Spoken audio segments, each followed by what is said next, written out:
안녕하세요. 아마 간단한 점심 드시고 계실 텐데 드시면서 편안하게 포럼 시작하도록 하겠습니다. 저는 진행을 맡은 연구기획본부장 김용찬입니다. 반갑습니다. 오늘도 총장 참석해 주셨고요, 부장님 다 참석해 주셨습니다. 그래서 또 교무위원 많이 참석해 주셔서 감사드리고 관련되는 교수님들, 대학원생들 모두 감사드립니다. 간략하게 포럼에 대해서 개요 말씀드리고 진행하도록 하겠습니다. 제가 여러 번 설명을 드렸긴 했지만 다시 한번 말씀드리면, 포럼은 우리 총장님께서 시작을 하셨었는데요. 주로 이제 학문 간의 융합, 소통을 장을 만들어서 좀 활발한 연구를 할 수 있게 해보자 이렇게 시작을 하셨고요. KU 2020 포럼이라는 이름은 2020년까지 이공대학, 그러니까 자연계가 세계 20위권 대학에 도약하는 그런 기회를 만들어보자 이렇게 이름을 명명하셨습니다. 오늘은 연사분께서 한 30분 정도 강연 듣고요, 1시까지 강연을 맞추는 그런 순서로 진행을 하겠습니다. 오늘 연사분은 박태현 차세대 융합기술원 원장님이십니다. 그래서 발표 부탁드리기 전에 간단하게 양력 소개해 드리겠습니다. 박태현 원장님께서는 서울대학교 화학공학과를 졸업하시고 퍼듀 유니버시티에서 화학공학 박사를 하셨습니다. 그리고 서울대 부임하셔서 서울대학교 바이오공학연구소 소장님, 그리고 서울대학교 생명공학 공동연구원 원장님을 역임하셨고, 현재는 국가과학기술위원회 위원, 과학기술연구회 이사를 지내고 계시고, 그 다음에 현재 한국생물공학회 회장을 맡고 계십니다.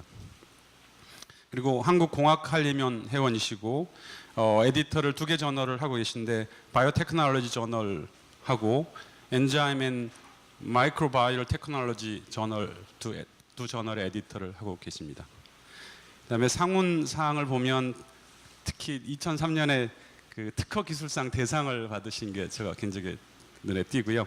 그다음에 2011년에 생명공학 연구자상도 받으셨고, 2012년에 형당 교육상을 한국화학공학회로부터 받으셨고, 그다음에 한국공학한림원에서 해동상을 수상하셨습니다. 바쁘신 중에도 저희 강연 초청에 응해주시고 좋은 강연 해주신 박태현 원장님을 모시도록 하겠습니다. 큰 박수로 환영해 주시면 고맙겠습니다.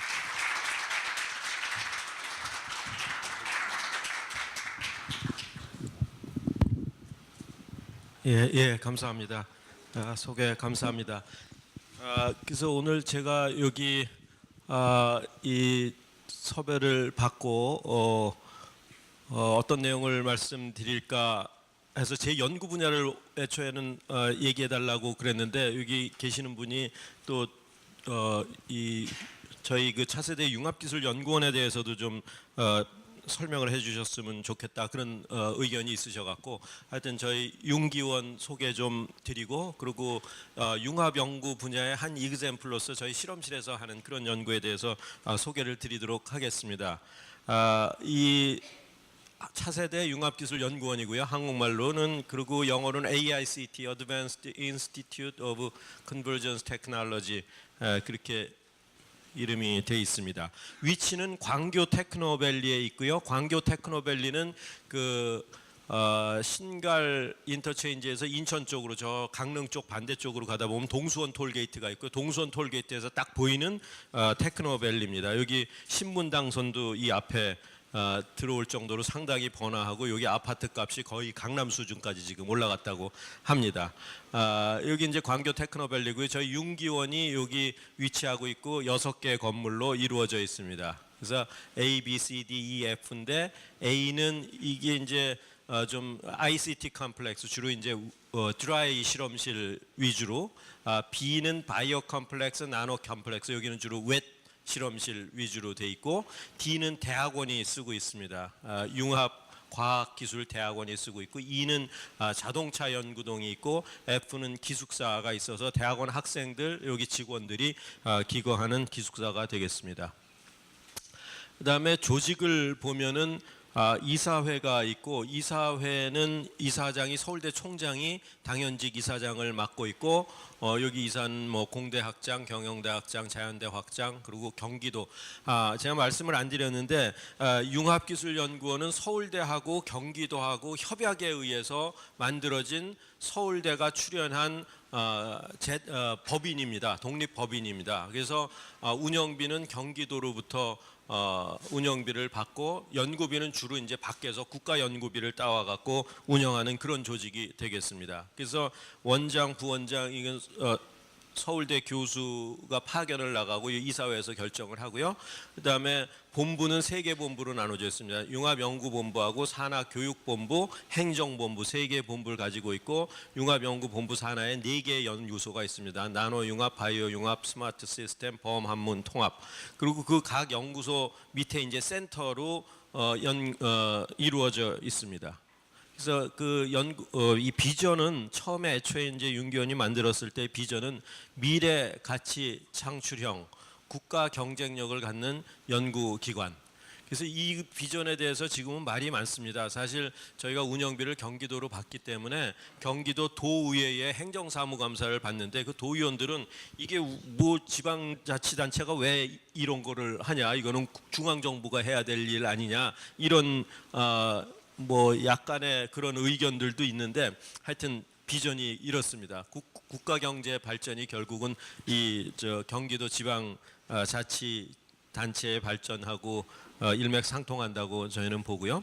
그리고 이제 사회 문제 해결, 특히 이제 무슨 기업 문제, 중소기업 문제라든지 아니면 사회 문제, 그다음에 스타 기업 육성, 창업 관련 창의 융합형 인력 양성, 대학원 포함해서 그렇습니다. 그래서 미션을 보면은 연구센터별 산하경 공동 연구 활성, 융합과학 대학원 신설을 했고요. 2009년에 연구원 창업제도 운영을 해서 저희 융기원 자체에서 만들어진 기술로 창업한 그런 회사들도 저희 건물에 입주해 있습니다. 그리고 이제 여러 가지 연구뿐만 아니라 연구 사업하고 여러 가지 협력 사업을 수행을 하고 있습니다. 그래서 이 연구 분야를 보면은 뭐 굉장히 광범위한데 깨끗한 환경을 위한 거, 편안한 세상을 위한 거, 건강한 삶을 위한 거, 이렇게 카테고라이즈를 해볼 수 있겠습니다. 그래서 깨끗한 환경을 위한 연구센터들을 보면 스마트 그리드 연구센터, 이 연구센터 하나하나에 대해서 제가 말씀드릴 시간은 없겠고요. 스마트 그리드 연구센터라는 거는 이거 굉장히 대형 과제를 수행을 하고 있는데 발전하는 효과, 그러니까 소비를 줄여갖고 발전하는 효과를 나타내는 거예요. 이런 연결 네트워킹 시스템을 이용을 해갖고 각 가정 혹은 기업체에서 전력을 얼마나 쓰는지를 다 네트워킹으로 알아서 데이터베이스화 실시간으로 알아서 적게 쓰면은 그만큼 이제 금전적인 혜택을 볼 수 있게 함으로써 소비를 절약함으로써 발전 효과를 나는 그런 국민발전소 프로젝트가 되겠습니다. 그다음에 에너지 반도체 연구센터, 친환경 전지 기술, 이산화탄소 순환,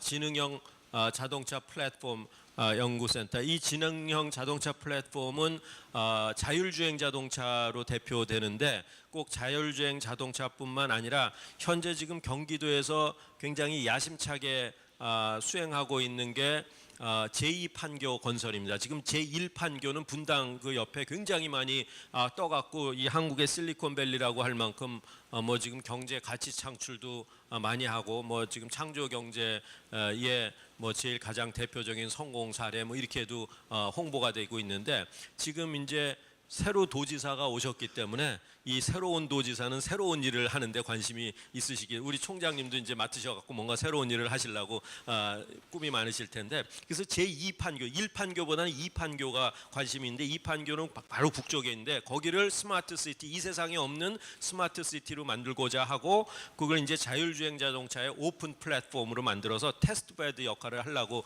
그럽니다. 그래서 10월 달에 저희가 뭐 인터내셔널 심포지움도 그거를 준비 중에 있는데, 예를 들어서 이런 걸 상상을 하는 거죠. 뭐 BMW도 구글도 다 자율주행 자동차를 만드는데 그거는 그거대로 우리도 그러죠. 뭐 서울대도 만들고 융기원도 지금 캠퍼스 내 자동차가 다니고 있는데 자율주행 자동차가 있는데 여기에 한번 왔다 가야지 세계적인 스탠다드로 인정받기 있게 하는 그런 장소를 만들겠다는 겁니다. 자율주행 자동차 itself가 아니라 모든 만들어진 거는 여기 와서 한번 테스트 베드로서 해서 글로벌 스탠다드의 과정을 여기서 거쳐야지 이게 인정을 받는구나. 그런 게 이제 어떻게 보면 제2판교의 스마트 시티에 자율주행 자동차를 포함해서 IoT, 빅데이터 이런 것들이 이제 그려지고 있는 꿈입니다. 그래서 이 자율주행 자동차 제2판교에다가 만드는 게 우리 윤기원의 태스크포스 팀이 구성이 돼 갖고 경기도 공무원하고 아주 긴밀하게 지금 플랜을 짜고 있는 그런 상황입니다. 그다음에 건강한 삶을 위한 연구센터는 나노 이미징, 의료용 임플란트, 분자 영상, 기능성 식물 소재, 나노바이오, 나노프리모, 식의약, 의료용 IT, 의료 IT 융합 뭐 여기 많은데 특히 이제 이 나노프리모 연구센터는 한방하고 현대의학하고를 접목시키려는 그런 거고요. 우리 순환계가 혈액 순환계하고 림프 순환계가 두 개가 알려져 있는 순환계인데 제3의 순환계가 있다라는 가설하에, 그러니까 그게 뭔가면 우리가 간이 아픈데 침을 놓을 때 간에다 안 놓고 이상한데 딴 데다 놓는데 왜 간이 치료가 될까? 그러니까 somehow 뭔가 연결 통로가 있다라는 거죠. 그거를 이제 나노 프리모 시스템이라고 영어로 디파인을 하고 그 연결고리를 밝히는, 그게 사실은 오래전에 그 북한의 김봉환 선생이라는 분이 봉환관이라는 거를 밝혀갖고 굉장히 주목을 받고 북한에서도 거의 노벨상급으로 밀었는데 어느 순간부터 그 연구가 완전히 단절이 됐습니다. 그래서 아마 정치적인 뭐가 있나 보다라고 이제 우리는 게스를 하는데 근데 이제 그게 눈에 보이지 않는 관이라서 그거를 이제 보이는 염색 알시안 블루라는 걸로 여러 가지 이제 출하를 해갖고 드디어 이제 비주얼라이즈를 했습니다. 그래서 처음에는 의사들도 안 믿다가 내가 수술을 100번도 넘게 했는데 그런 거 없다 그런데 이제 쫙 보니까 이게 쫙 가는 게 있어서 하여튼 그런 쪽 뭔가 이 새로운 그런 분야가 되겠습니다.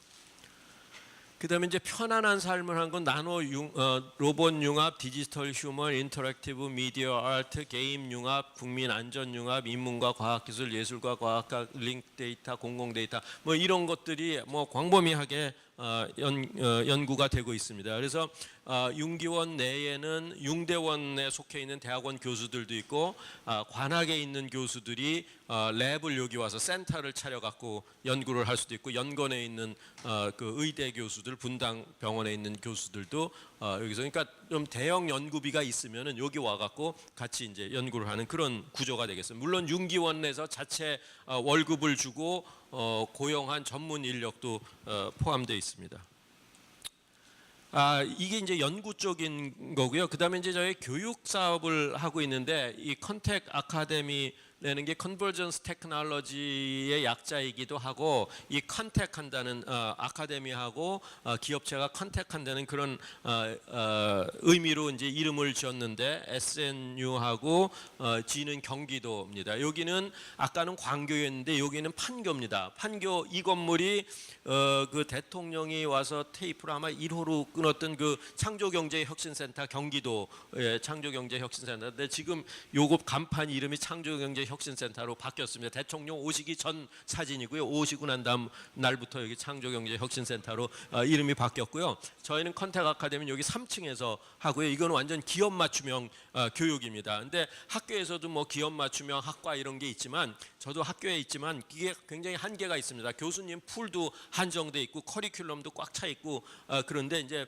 저희가 지향하는 거는 인더스트리의 니드를 듣고 뭐가 필요한지, 그래서 제가 이거를 만들기 전에 판교의 CEO, CTO를 수십 명을 만나 뵀습니다. 직접 뭐 마당발인 어떤 분을 자문위원으로 한번 모시고 같이 이제 그분 소개를 이제 가서 다니면서 계속 들었는데 이런 게 필요하다. 그래서 그 수요를 듣고 그런 수요에서 우리나라에서 제일 전문가가 누군지를 파악을 하고 그분을 모시는 겁니다. 그분이 뭐 서울대 교수가 될 수도 있고 고대 교수가 될 수도 있고 아니면 산업체에 근무하시는 분이 될 수도 있고 그런 분을 주임 교수로 모셔서 그분이 컨텐츠를 디벨롭을 하는 거죠. 어떤 거를 가르치면 좋겠다 이런 분야에서. 그럼 그 컨텐츠를 디벨롭 데벨롭한 다음에 다시 인더스트리 피드백을 받습니다. 이런 게 진짜 당신네들이 원하는 거냐. 그래서 거기서 인풋을 받고 컨텐츠를 이 확정을 하면은 그 서브 제목에 대해서 이 주임 교수가 자기의 네트워크를 이용을 해갖고 제일 좋은 교수들을 섭외를 하는 겁니다. 그러니까 이게 완전히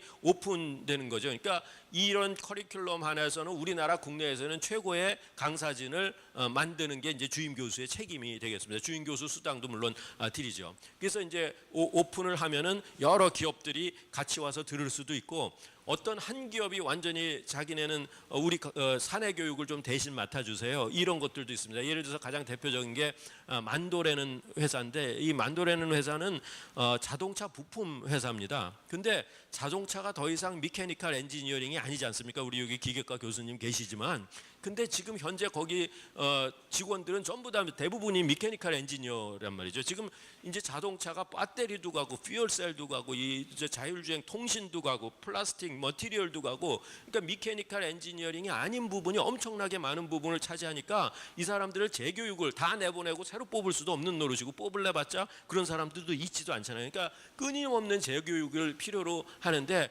그런 재교육을 해달라고 이제 저희 기관 컨택 아카데미에 팀을 짜갖고 와서 맡기고 그런 예들도 있습니다. 그래서 제 생각에는 이 학교 이외에 이 밖에서 인더스트리를 위한 어떤 공식적인 좀 정부가 인증하는 학위, 지금 학교는 학사, 석사, 박사라는 그런 학위를 주는 기관이지만 그것 달라고 학교 들어오는 사람들 많거든요. 아무 자기네 인더스트리하고는 상관이 없음에도 불구하고 이 가방끈이 좀 긴 거를 사회로부터 레코그나이즈 받으려고. 근데 그 사회가 레코그나이즈를 해주는 정말 산업체에서도 가방끈이 긴 사람으로 인정해주는, 그러니까 뭐 박사는 아니더라도 딴 타이틀로 뭐 산업 명사라든지 뭐라든지 뭐 이런 거를 주는 어떤 기관이 있으면 그야말로 산업 맞춤형 어떤 교육기관, 뭐 우리 뭐 공학인증원 비슷한 어떤 데서 많다 갖고 이런 거를 하면 어떨까, 그런 생각이 저는 듭니다. 그게 이제 교육 부문이고요. 그래서 지금 말씀드린 게 신개념 기업 맞춤형 교육센터를 운영을 하고 있습니다. 이건 이제 판교에서 운영을 하는 거고요. 그다음에 여러 가지 하고 있습니다. 이건 CEO 과정인데 월드 클래스 융합 최고 전략 과정. 이거는 손욱 원장님 아시죠? 전에 우리 종기원 산성 종기원 원장하고 인력개발원 원장하고 농심 회장 하셨던 손욱 원장님 저희 여기 센터장으로 모시고 이 WCCP 과정을 운영을 하고 있습니다. 경영 솔루션의 노하우를 중소기업을 중견기업으로 뭐 중소기업을 강소기업으로 뭐 이런 슬로건 하에서 운영을 하고 있고요. 대학생 인턴 프로그램, 융합과학 청소년 스쿨, 융합문화 컨설트, 뭐 그리고 컨택 심포지움, 이게 매년 2010년부터 매년 열리고 있는데 2016년에는 우리나라 메이저 대학교의 융합기술 교육 연구기관들을 초청을 해갖고, 아까 제가 우리 이관용 원장님께도 부탁을 드렸지만 뭐 고대, 연대, 카이스트 이런 분들을 초청을 하고, 또 외국에서는 MIT 미디어 랩, 스탠포드 디스쿨, 동경대 아르케스트 거기 원장님들 대표성 있는 분들을 초청을 해갖고 융합 연구에 대해서 한번 정립을 해보고 융합 교육에 대해서 한번 정립을 해보려는 그런 기회를 주로 11월 달에 열립니다. 그래서 2016년 올해 11월에도 이걸 준비를 하고 있습니다. 그리고 이거 그냥 사진 몇 개 보여드리겠습니다. 저희 윤기원 건물 전경 내부 건물들이고요.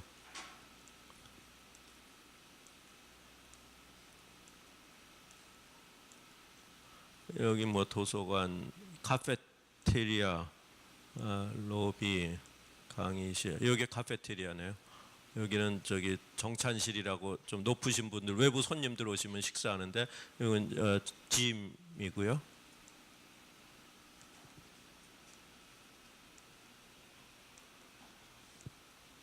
예, 이 이상이 윤기원에 대한 설명을 간략하게 말씀을 드렸고요.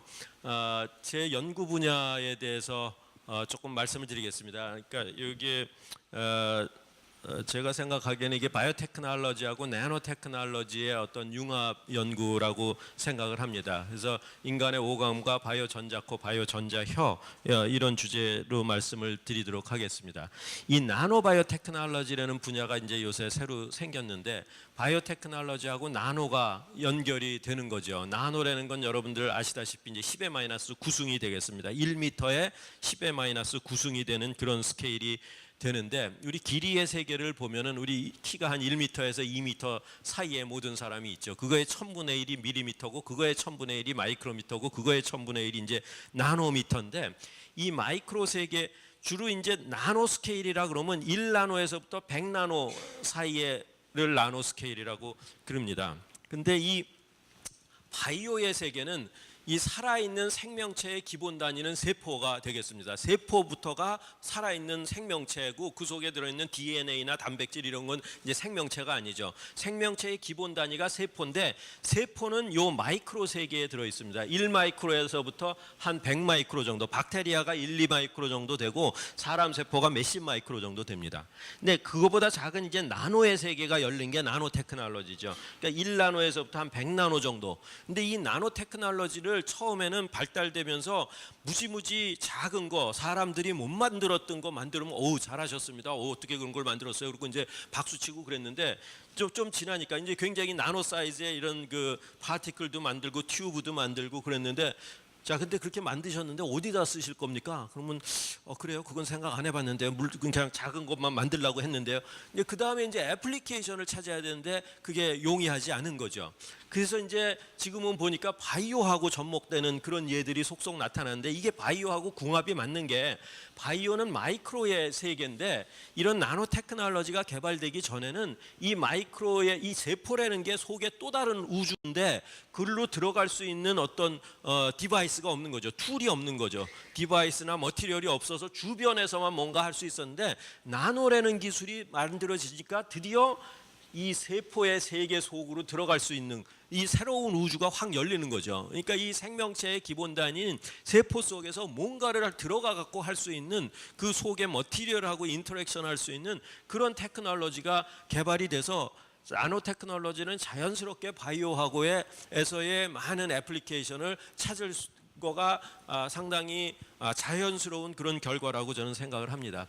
그래서 그 한 예로 저희 방에서 연구하고 있는 이 바이오일렉트로닉 노즈에 대해서 좀 간략하게 말씀을 드리겠습니다. 인간은 오감을 여러분들 아시다시피 갖고 있는데 그게 이제 후각, 미각, 시각, 청각, 촉각 그렇습니다. 근데 이 5가지 감각 중에서 3가지 감각은 물리적인 감각입니다. 이건 빛을 보고 뭐 진동을 느끼고 타치, 이 압력을 느끼고 온도를 느끼고 이런 피지컬한 센스인데 이 나머지 2개 후각하고 미각은 케미칼 센스입니다. 그러니까 화학적인 분자 구조를 인지를 하는 그런 감각입니다. 그런데 이 물리적인 감각은 시각, 청각, 촉각은 보면 이미 우리의 시각, 청각, 촉각을 대신하는 이런 가전제품들이 있죠. 우리가 보는 거를 그대로 인포메이션을 잡는 카메라라든지 동영상 카메라가 존재를 하고 있고 우리 귀가 듣는 정보를 그대로 듣는 녹음기가 있고 이제 우리의 이런 그 터치도 느끼는 그런 태블릿 PC들이 있습니다. 그건 전부 지금 여러분들 갖고 계시는 스마트폰 속에 다 이 3가지의 감각은 다 들어와 있습니다. 근데 유독 냄새를 맡는다든지 맛을 보는 기능은 스마트폰에 없습니다. 그러니까 우리 2가지 감각을 지금 그런 어떤 디바이스가 없는 거죠.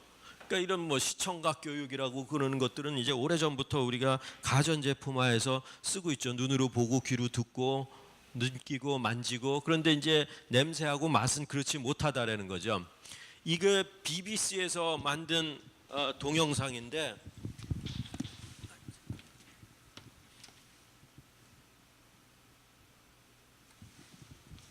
예, 한번 보시겠습니다. 이 뭐 소리는 뭐 워낙 있는데 없어도 뭐 상관없습니다. 음식점에 뭐 여러 가지 그 마늘 냄새, 이거는 짠맛, 소금, 신맛, 몰레큘, 이거 뭐 쓴맛, 맥주의 쓴맛, 그다음에 이 설탕의 단맛, 그다음에 커피의 이런 아로마, 향, 그다음에 뭐 심지어 땀 냄새, 뭐 담배 냄새, 뭐 이런 것들이 온 우리 주위에 이렇게 떠돌아 다니고 있는데 어저께밤에 과음을 하셔갖고 지금 알코올이 냄새가 이렇게 나는데 여기 지금 다 떠돌아 다니고 있죠. 그런 화학적인 몰레큘을 우리가 코나 혀로 디텍션을 해야지 됩니다. 그러면 그 디텍션을 하는 게 이제 화학적인 감각이죠. 화학적인 분자를 디텍션을 하는 거죠. 그러면 어떻게 이런 걸 우리가 할 수 있을 것인가? 이 후각이라는 게 뭐 책에 보면 most mysterious sense라고 합니다. 그러니까 후각이 신비에 쌓였다는 건 이제 우리가 잘 모른다라는 거죠. 이게 알고 나면 안개가 싹 거치고 나면 신비감이 없어지듯이. 근데 그럼에도 불구하고 인간의 경우도 인간은 이 문명 사회에 살면서 굉장히 많이 후각이 퇴화를 했는데 그럼에도 불구하고 무지무지 낮은 이게 0.01 ppt, t가 이게 thousand이 아니라 트릴리언입니다. 트릴리언, 빌리언보다 더 천을 곱한. 그러니까 엄청나게 낮은 농도, 엄청나게 많은 종류를 구별할 수 있는 아주 예민한 감각이죠. 손에 뭐 묻은 거 눈에 안 보여도 냄새 맡으면 이게 뭐가 묻었구나 이게 알 정도죠. 이 향수라는 영화 혹시 보신 분들 계실지 모르지만 이 영화에 보면 이 여인의 향기가 너무 아름다워서 이 여기 주인공이 그 여인의 냄새를 좀 추출을 하고 싶어 하죠. 여인 이셀프에 관심이 있는 게 아니라 냄새. 근데 이제 반항을 하니까 뭐 죽이고 이제 이거 잠깐만요. 그 다음. 그래서 이게 뭐냐면 그 여인으로부터 얻은 냄새 용액입니다. 한 뭐 대여섯 여인에서부터 그러니까 벌써 한 대여섯 여인을 이미 죽였죠. 그래서 이 영화 보면은 향수 그러면 멋있어 보고 낭만적인 것 같아 보이는데 실제로 보신 분들 아시겠지만 굉장히 암울하고 음울한 그런 영화입니다. 그 서브타이틀도 보면 스토리 오브 에이 몰더러 이 살인자의 이야기 그런 영화인데 드디어 이걸 가지고 이제 신이 됐습니다. 그거 하나 클릭해 주시겠어요? 예, 그 화면 클릭하시면 됩니다. 예, 그래서 지금 사실은 이게 처형장인데 이 처형되는 그 장소에서 이 냄새 용액을 꺼내 갖고 손수건에 묻힌 다음에 이거를 대중한테 뿌리니까 이 사람들이 완전히 여기에 홀리는 거죠.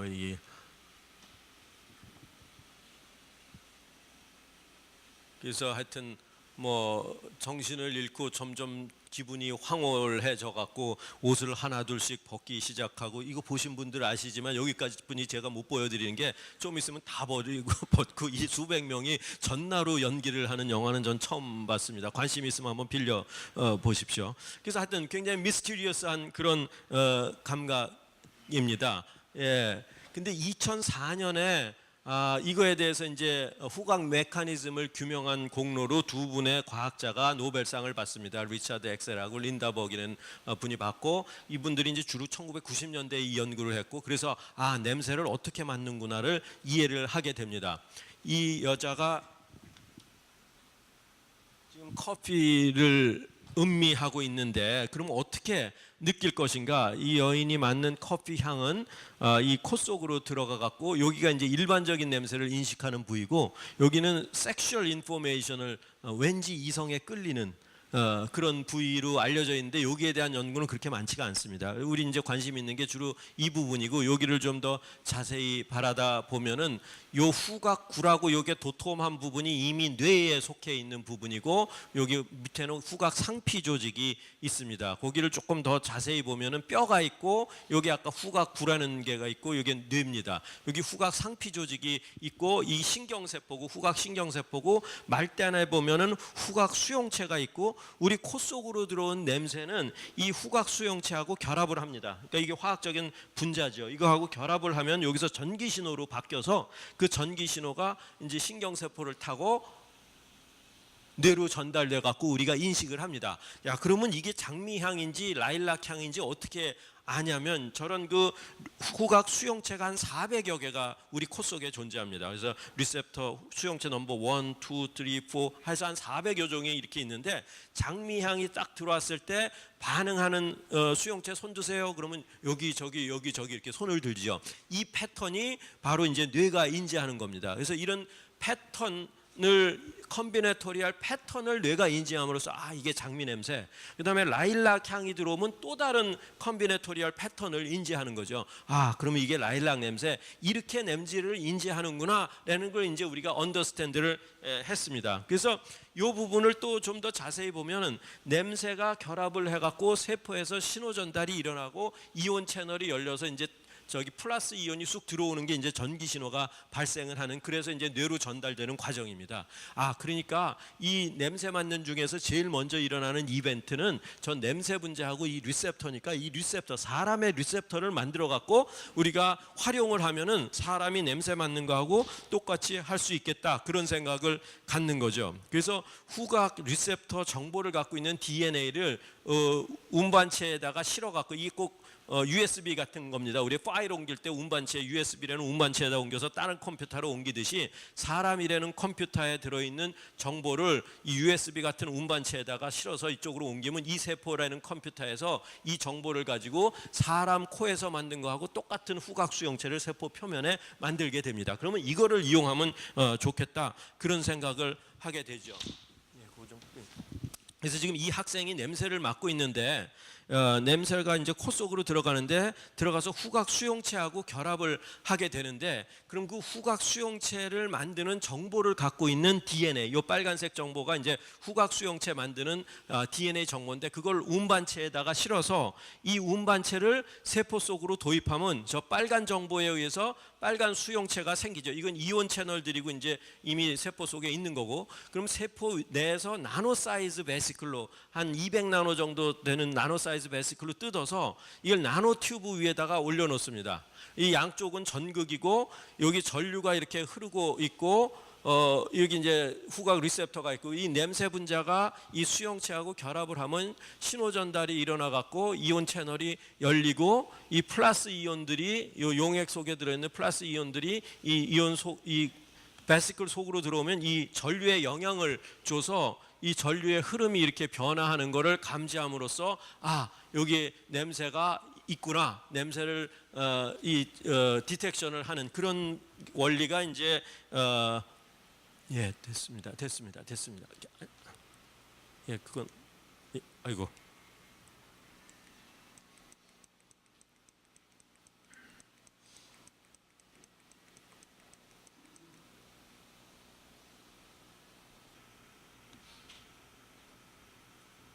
그래서 인간이 갖고 있는 그 인간의 수용체를 그대로 이용을 하고, 인간이 맞는 그 메커니즘을 이용을 해서 인간의 코 속에 들어있는, 지금 이제 아까 한 40개 정도 종류가 있다고 그랬죠. 그러니까 이런 나노 베시클들의 종류를 1, 2, 3, 4 해서 여러 가지 그 멀티플렉스로 해서 요거의 컴비네토리얼 패턴을 읽는 게 인간의 뇌가 냄새를 맡는 건데, 똑같이 그런 패턴을 읽어갖고 사람이 냄새 맡는 거하고 똑같이 맡으면 좋겠다, 이런 게 지금 저희가 수행하고 있는 그 아티피셜 노즈가 되겠습니다.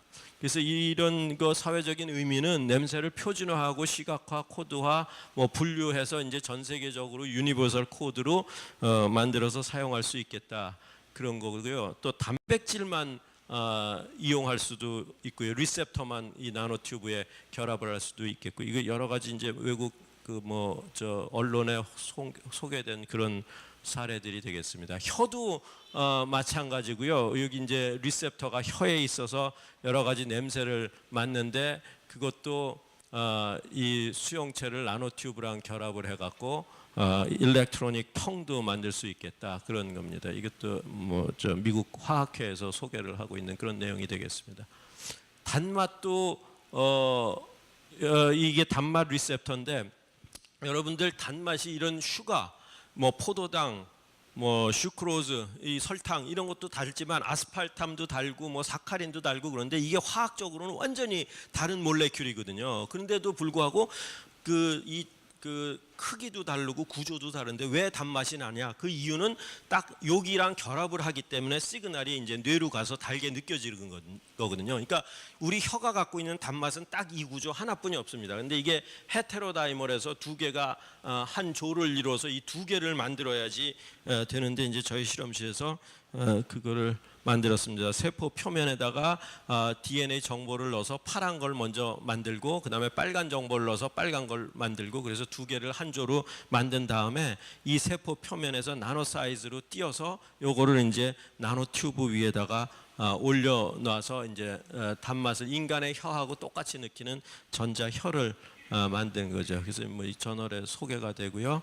그래서 이런 인간의 코나 혀의 기능을 똑같이 하는 그 실제적인 똑같은 분자를 이용해 갖고 인간의 코와 혀를 대신할 수 있는 그런 디바이스들을 만들자는 거죠. 여러 가지 산업적 응용이 있습니다. 이게 냄새 맡아 갖고 질병 진단이 가능하고요. 식품이 얼마나 안전한지 그런 것도 가능하고요. 이 음용수에서 나는 냄새 혹은 이 녹조 이런 것도 가능하고요. 뭐 이게 여러 가지 언론의 냄새를 우리가 여러분들 드라마 중에 냄새를 보는 소녀라는 SBS 드라마가 있었는데 이 여자는 눈에 막 냄새가 보이는 거죠. 그래서 우리도 그렇게 냄새를 보게 만들자.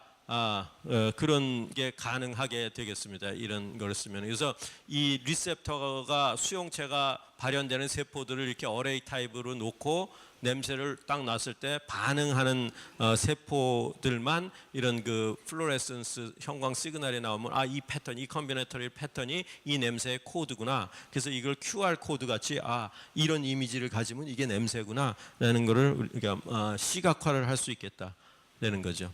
그래서 질병 진단이 가능하고 식품 안정성, 환경 모니터링, 제조 공정 모니터링, 기물 서류 보안, 독극물 폭발물, 마약 디텍션, 냄새 산업의 이용, 생활 식품 산업의 이용 여러 가지 이제 산업적 응용 가치가 있겠습니다. 이건 한 1, 2년 전에 스프링거에서 바이오일렉트로닉 노우즈라는 책을 출판을 해서 혹시 더 좋은 많은 인포메이션들을 여기서 얻을 수가 있겠습니다. 예, 제가 시간 관계상 짧게 이상 말씀드렸습니다. 감사합니다. 네, 원장님께서 차세대 융기원하고 후각, 미각 디바이스에 관련된 좋은 말씀을 해주신 것 같습니다. 관련돼서 질문이나 좋은 또 코멘트 있으시면 해주시면 고맙겠습니다.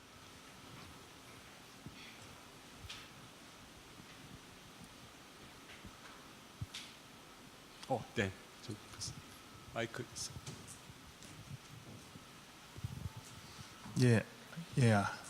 좋은 프레젠테이션에 감사드립니다. 저는 영국기본부의 전종용 교수라고 합니다.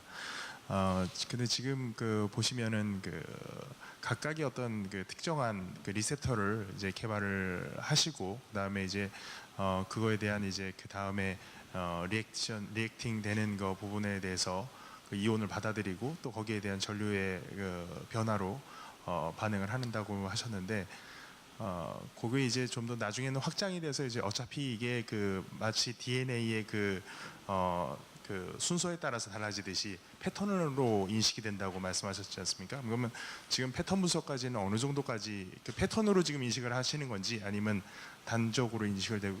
예, 그러니까 이게 이제 우리가 코를 모방하려면 패턴으로 인식을 해야지 되고요. 그건 이제 여러 개를 늘어놓고 해야 되는 거고 지금 저희 방에서는 400개를 전체를 다 지금 구현을 하지는 못하고 있지만 몇 개를 가지고는 하고요. 그다음에 이제 이런 어떤 스페시픽한 목적이 있으면 어떤 폐암 환자를 진단하고 싶다. 그럼 폐암 환자가 내는 특이적인 냄새랑 결합하는 리셉터만 찾으면 됩니다. 스크리닝을 해서 그래서 그걸 가지고 이제 센서를 만들면 됩니다. 그러니까 이런 목적이 뚜렷한 것들은 그 목적에 맞는 리셉터들만 우리가 선별을 해서 사용을 하면 되는 거고요. 그다음에 이제 우리 코를 재현하기 위해서는 궁극적으로는 400개 정도 되는 거를 다 늘어놓고 그 패턴을 읽어야 되는 그 작업이 어떻게 보면 우리 방에서 하는 궁극적인 목표가 되겠습니다. 네, 원장님.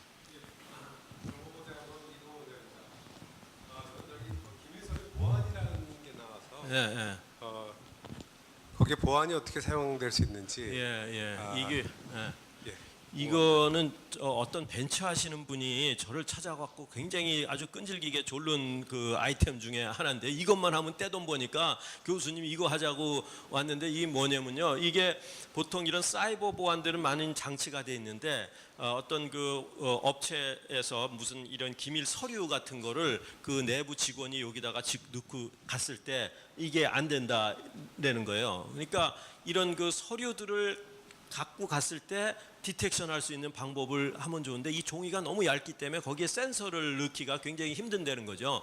그래서 그분 생각에는 종이에다가 냄새 입자를 입히고 그걸 이제 파티클 형태로 입혀갖고 프린트를 하면 그게 툭툭툭 터져나가갖고 더 냄새가 나게 해서 여기다가 넣더라도 저기 나가면 이제 바이오 전자코로 디텍션을 해서 얘가 이거 훔쳐갖고 가는구나 라는 그런 거를 해보자고 굉장히 끈질기게 저를 찾아왔던 분이 있습니다. 근데 아직도 이제 뭐 그런 포텐셜이 있다는 걸 말씀을 드립니다. 혹시 그 사람에서 나오는 그 냄새 향기가 예. 사람마다 다 유니크한지 우리 지문처럼 그거는 연구가 됐나요? 예, 그거는 잘 모르고요. 근데 요새 뭐 여러 가지 화장품을 뿌리기 때문에 그런 거를 다 배제를 해야지 될 것 같은데 그 채취를 가지고 뭐 아이디 같이 쓰자 뭐 이런 얘기들도 나오는데 그런 거에 대해서 우리가 아직은 아는 바는 없습니다. 그렇지만 이제 환자를 가지고 이런 것들은 많습니다. 걔가 어저께도 제가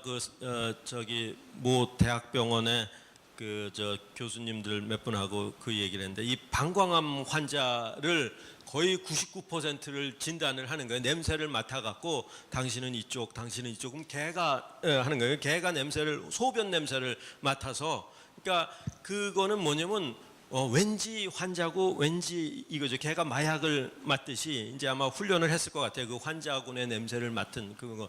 그러니까 어떤 그 몰레큘이 아이덴티파이가 안 되더라도 그 프로파일 지금으로 보면은 그 여러 개의 패턴, 컴비네토리얼 패턴이 다른 걸 가지고 이제 환자 건강한 사람. 그래서 미래학회가 이 내세운 세계 미래학회가 제시한 10대 기술 중에 하나가 이 날숨으로 건강 진단을 하고 질병 진단을 하는 게 이제 미래 테크놀로지라고 제시를 하고 있습니다. 이런 방법을 써갖고 사람의 질병하고 건강 상태는 알 수 있을 거라고 생각을 하고 모든 사람의 냄새를 다르게 하는 거 그거는 훨씬 더 어드밴스드된 테크놀로지가 필요할 거라고 혹시 생각합니다. 특정 냄새를 식별할 어떤 리셉터나 이런 걸 만드시는데 비용은 어느 정도 드나요? 그거는 뭐라고 말씀드릴 수가 없는 거고요. 저희 방에서는 인간의 코에서 갖고 있는 리셉터의 모든 DNA 풀은 갖고 있습니다. 근데 그거 하나 만들어 달라고 어디 회사에 비즈니스 하는 사람이 있는데요. 한 100만 원, 200만 원 받아요. 하나 만들어 달라는데. 근데 오면 그게 진짜 잘 만들어진 건지 개런티할 방법도 없어요. 근데 우리 방에서 이제 그냥 직접 만들어서 씁니다. 예, 융합대학원장 이관영입니다. 개코 말씀하셔서 그러는데요. 지금은 인간의 코를 모사하시는 거잖아요. 예. 근데 개가 더 잘 맞지 않습니까? 예, 그러면 예. 개의 메커니즘은 같은지, 예. 그다음에 이거보다 더 좋은 코를 개발할 수는 없는 건지. 예, 예.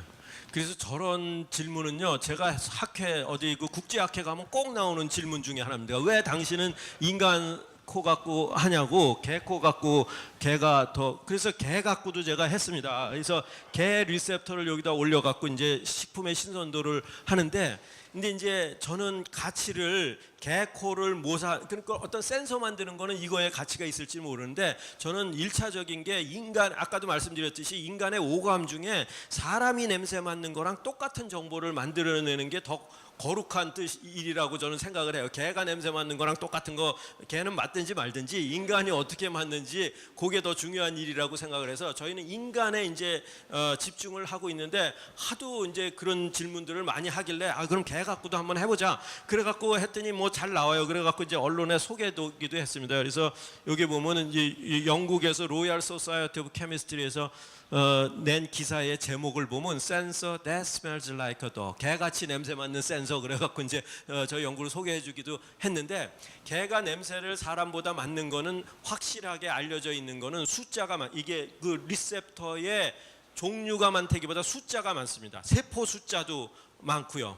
그러니까 우리가 그리고 면적도 넓어요. 이 후각 상피 세포의 면적도 넓어요. 그러니까 굉장히 많은 개수를 우리가 예를 들어서 100개 갖고 있다 그러면 똑같은 걸 한 1000개 정도 갖고 있죠. 그러니까 굉장히 센시티브하고요.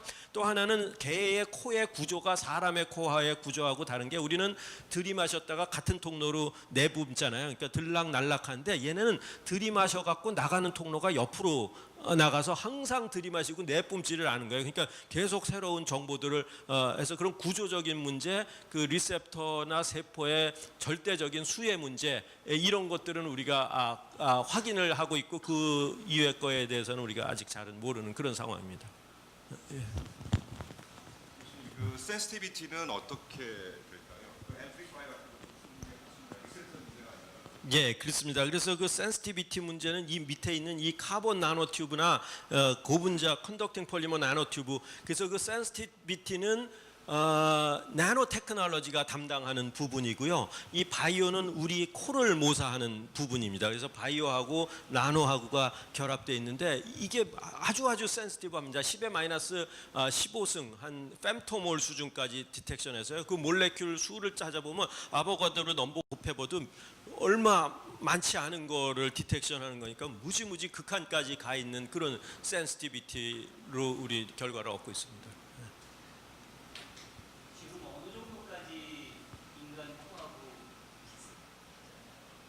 그러니까 이게 이제 리셉터인데 인간 거랑 똑같은 거를 우리는 만든다고 지금 생각을 하고 있고요. 이미 어떤 뭐 과거의 데이터들하고 비교해 보면 그렇게 나오는데 이제 앞으로 해야 될 게 이걸 이제 400개를 다 늘어놔야지 지금 한 7, 8개 이 정도로 하고 있는데 400개를 다 늘어놔야지 인간 거하고 똑같은 거고요. 그다음에 이게 이제 산업화가 되려고 하면 굉장히 리프로듀서블 해야지 되거든요. 이게 굉장히 레이버 인텐시브하게 아주 티디어스한 잡을 가지고 해야 되는데 그거 해갖고 학생들 졸업도 못하고 뭐 이거 논문도 못 쓰고 그러기 때문에 이제 자꾸 새로운 것만 지금 하고 있는 그런 상황입니다. 근데 이제 회사나 이런 데서 좀 관심이 있으면 굉장히 그 티디어스한 그런 반복적인 작업을 거쳐서 굉장히 리프로듀서블한 거를 해야지 되는 그런 좀 관문이 남아 있긴 합니다. 네, 여기 앞에서부터 이성 차장님 먼저 하시죠. 예. 아까 그 리셉터를 이제 리셉터와 반응하는 것을 형광 영상으로 이렇게 영상화시켜서 보셨는데 지금 현재 그러면 그 형광 장치에 뭐 특별한 조용제를 써서 그렇게 하시는 건가요? 예, 그게 궁금하고요. 그다음에 형광 영상 이외에 다른 툴을 이용해서 영상화시킨 적은 없으신지? 네, 그래서 지금 여러 가지 방법을 저희가 찾고 있습니다. 그래서 나노튜브는 전류의 흐름의 차이, 변화 그걸 가지고 디텍션을 하는 거고요. 형광을 보는 거는 세포 속에다가 루시퍼레이즈라는 이 발광 유전자를 집어넣어 갖고 얘가 냄새를 맡으면 그 세포 속에서 반응이 일어나 갖고 이 유전자를 발현시켜 갖고 얘가 발광을 하게 만듭니다. 그래서 그 루시퍼레이즈라는 유전자를 거기다가 집어넣으면은 그게 이제 우리 그 이런 그 루미노미터로 이제 측정을 하면은 정량적으로 측정이 가능을 합니다. 그리고 지금 하나 트라이하는 거는 이 테라헤르츠를 쪼여 갖고 이 구조의 변화를 디텍션 하려고 그것만 되면 굉장히 아주 좋을 거라고 생각하는데 하여튼 여러 가지 방법들을 이 밑에 이걸 프라이머리 트랜스듀서, 세컨더리 트랜스듀서라고 하는데 저희는 주로 이제 이 바이오 파트를 만듭니다. 근데 이 뒤에 센싱하는 이 파트가 뭐 현재로서는 나노튜브를 저희가 써갖고 이제 많은 뭐 논문도 내고 좋은 결과들을 내는데 뭐 형광도 근데 형광은 보면은 센시티비티 면에서는 훨씬 안 좋습니다. 이게 엄청나게 나노가 들어가야지 훨씬 좋고요. 이 형광은 밀리미터 10의 마이너스 3승, 얘는 10의 마이너스 15승, 그러니까 천지 차이죠. 나노 테크놀로지가 결합됨으로써 센시티비티가 얼마나 올라가는지 알 수가 있습니다. 네, 연구처의 정예찬입니다.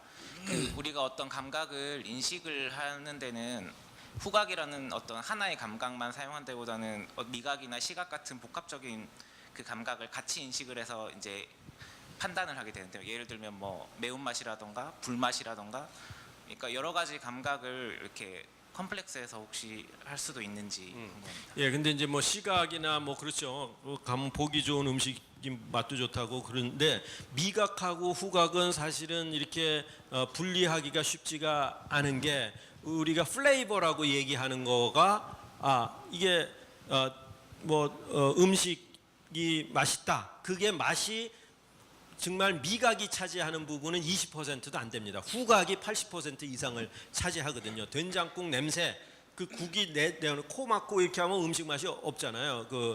이거 코 막고 양파 먹어도 사과하고 구별을 못한다고 어디 TV 프로그램에 나왔는데 코를 막으면 사과하고 양파하고 구별을 못한대요. 그러니까 이 후각이 하는 게 이제 80% 이상이에요. 그러니까 후각이 훨씬 복잡한 거고 미각은 5가지가 이제 메이저가 되겠습니다. 어떻게 보면 조금은 마이너한 거죠. 미각도 중요하긴 하지만. 예. 네, 마지막. 네, 안녕하십니까. 저 연구처에서 근무하는 최형석입니다. 저도 마찬가지로 이제 그 후각 그 센싱에 대해서 되게 좀 인상 깊게 잘 봤고요.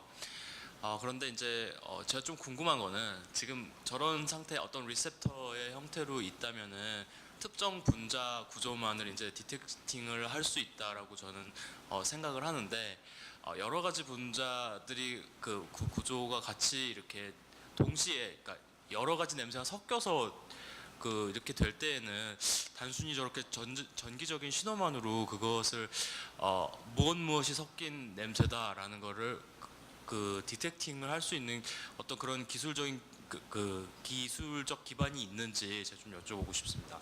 그러니까 무엇이 섞인지는 우리 코도 모르거든요. 우리는 일단은 우리 코를 재현하는 건데 코하고 똑같이. 그러니까 A하고 B가 섞이면 전혀 다른 냄새가 돼버리는 거. 그 이유는 뭐냐면 A라는 냄새가 만들어내는 패턴. 이 패턴이 뇌가 인지하는 거고 B라는 냄새가 만들어내는 또 다른 패턴이 뇌가 인지하는 건데 그게 섞였을 때 만들어내는 패턴은 전혀 다른 패턴이거든요. 그러니까 그 전혀 다른 패턴을 뇌가 인지하는 거예요. 그러니까 그 속에 어떤 성분이 있나 장미꽃 그럼 냄새 맡으면 우리가 그 속에 뭐 있고 무슨 알코올이 있고 이런 거 모르잖아요. 그냥 장미꽃 그런 거죠. 우리는 그런 거를 원하는 거예요. 그 전체의 프로파일, 그 속에 성분 분석은 GC나 LC 쓰는 게 훨씬 더 잘 되는 거지만 우리 인간이 느끼는 그 감성을 그대로 느끼고 싶은 거를 만드는 게 1차적인 목표입니다.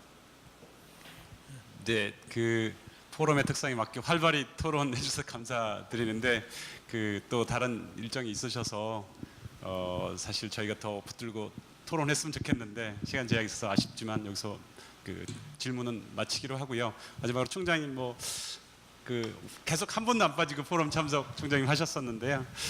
한번 아니 뭐 특별한 건 없고 굉장히 재미있는 거고 특히 이제 그 윤기원에 대해서는 그냥 간헐적으로만 들었는데 좋은 말씀을 해주셨고 참 부럽다라는 생각 많이 들고 사실 이런 식으로 곳곳에서 이렇게 융합 기술 같은 거에 대한 새로운 아이디어들을 계속 고민하고 하다 보면은 우리나라 전체적으로도 과학 기술이나 아니면 산업에도 크게 발전을 할 수 있을 것 같다 이런 생각이 들고요. 저희들 같은 경우도 이제 처음 시작이지만 이제 이런 거를 많이 하려고 하니까 앞으로도 좀 많은 협조하고 같이 일할 수 있는 그런 기회가 됐으면 좋겠고요. 특별히 이제 안 하던 분야들을 계속 하는 거가 굉장히 저희한테는 아주 자극적으로 굉장히 들려갖고 굉장히 오늘 좋은 말씀 감사드립니다. 고맙습니다. 고맙습니다. 네, 바쁘신데 귀한 시간 내서 좋은 강연해 주신 박태환 원장님 다시 한번 큰 박수 부탁드리겠습니다. 고맙습니다. 네, 고맙습니다. 이상으로 포럼을 마치도록 하겠습니다. 고맙습니다.